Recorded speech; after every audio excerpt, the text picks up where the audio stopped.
Oi, tudo bem? Então, pessoal, nessa semana, as nossas atividades de ciências compreendem 2 vídeos. Um vídeo, nossa, um mosquito aqui que tá me perturbando. Um vídeo, ele vai ser o restante da correção do capítulo 2, que nós vamos iniciar hoje lá na página 420. Perdão, 400. Tá? São as atividades finais do capítulo 2. A gente vai fazer essa correção. O próximo vídeo vai ser a continuidade do capítulo 3, tá? Então vamos lá. As transformações da matéria são as mudanças que ocorrem nos materiais. Em quais casos ocorre a transformação em um material? Primeiro, quando ele é queimado, e segundo, quando ele é cortado. Depois preenche as lacunas com a afirmação, né? A transformação de um material pode ocorrer pela ação do ser humano ou pelas condições do ambiente. No 4, vocês vão desenhar uma transformação que pode acontecer com a água, né? Vão explicar essa transformação porque ela aconteceu. É bem pessoal essa questão aí. Na 5 também é pessoal,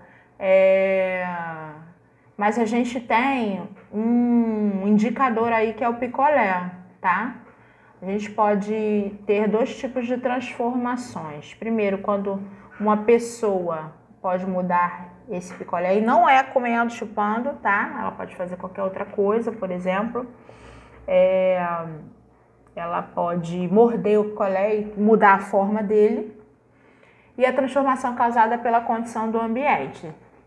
Ele tem que estar em temperatura fria. Se ele for submetido a uma temperatura quente, ele vai modificar, obviamente, essa transformação que eu quero que vocês escrevam lá ou desenhem.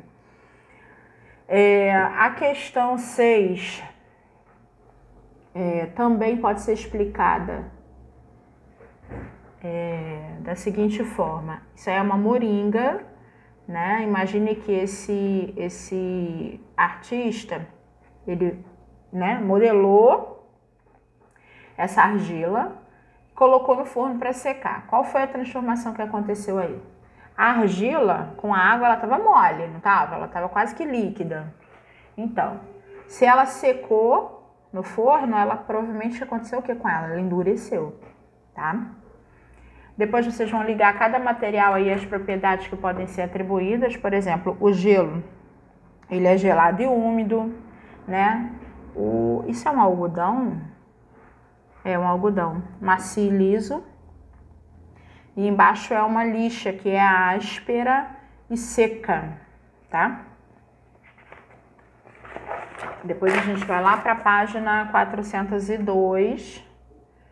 E vamos observar algumas mudanças que acontecem quando se derrete o gelo, quando se pica um algodão ou quando se desgasta uma lixa, né?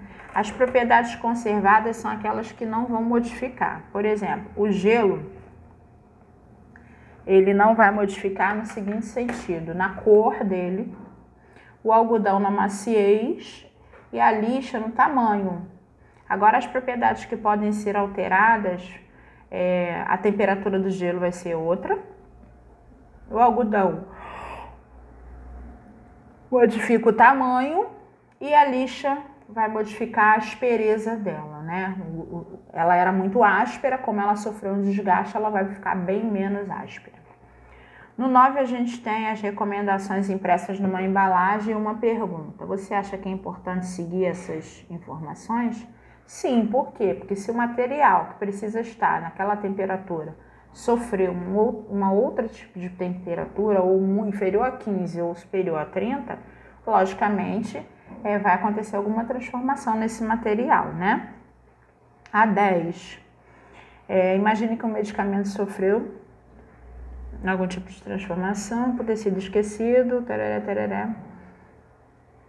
Ah, sim. Se ele foi esquecido num local da casa onde bate sol, ele não sofreu uma transformação humana, ele sofreu uma transformação pelo ambiente, tá? O sol aqueceu esse medicamento, transformando ele mudando a forma dele.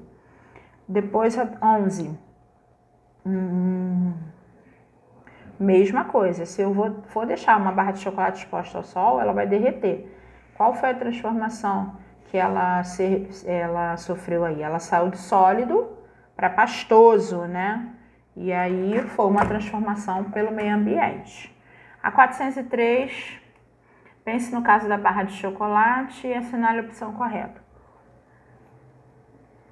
É a terceira opção, ela sofreu uma transformação pela ação do ambiente porque foi aquecida pelo sol.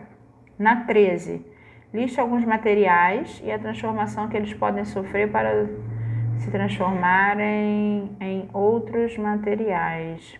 Queima de madeira, por exemplo, produz cinza, né? O enferrujamento do metal que produz a ferrugem. O milho de pipoca quando ele estoura. Enfim, várias coisas, né? 14. Liste outros fatores ambientais e as transformações que podem provocar na matéria. Então, derretimento, frio extremo, né? O vento pode também ter uma ação modificando a forma desse material. A temperatura, por exemplo, pode derreter alguns materiais. 15. A reciclagem de lixo orgânico também ajuda a preservar o meio ambiente e manter a vida de animais no planeta? Sim, lógico, porque a decomposição da matéria orgânica, ela produz adubo, né? Ela produz um adubo que funciona como minerais que ajudam no crescimento de algumas plantas, inclusive. Depois a gente tem lá na página 404, transformações observáveis. Pela ação humana, a folha de papel, amassar, esse líquido aí, né, que está sendo derrubado, molhar, e a tesoura, cortar. Já as condições do ambiente, a gente tem na lâmpada a luz, o sol lá indicando temperatura e as gotículas indicando umidade. Então essa foi a correção de todo o capítulo 2, tá? Eu vou pausar para a gente ir para um outro vídeo do capítulo 3, beleza?